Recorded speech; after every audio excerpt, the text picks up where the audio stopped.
D'alguna manera arrenquem avui amb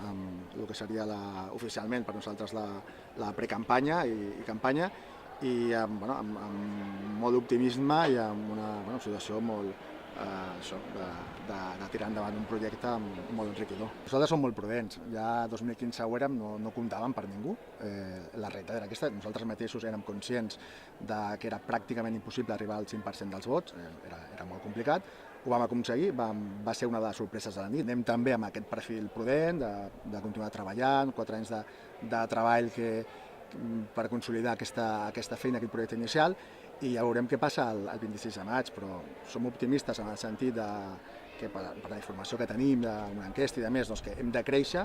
per lògica, però estem preparats per qualsevol situació, per qualsevol circumstància. Presentem una candidatura és preparada per assumir qualsevol responsabilitat, la que sigui. Estar al govern, liderar un govern, el perfil de les persones que formen part de la candidatura, essencialment els primers llocs, lògicament, estan pensats també per assumir qualsevol tipus de responsabilitat. En aquests 4 anys, lògicament, el projecte s'ha anat construint, s'ha anat fent més fort, més sòlid, i per tant la nostra candidatura en aquest sentit és més sòlida, fins i tot un perfil tècnic. Nosaltres utilitzem més el concepte de perfil tècnic, però tècnic tecnòcrata segurament és el que nosaltres hem defensat des de la pròpia fundació de Veïns per Rubí,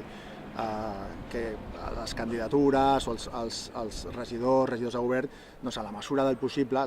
tinguin un perfil tècnic i variat. És complicat segurament en una candidatura que tingui perfils de tot tipus, és molt complicat, però sí que nosaltres com a mínim ho hem intentat. Hi ha perfils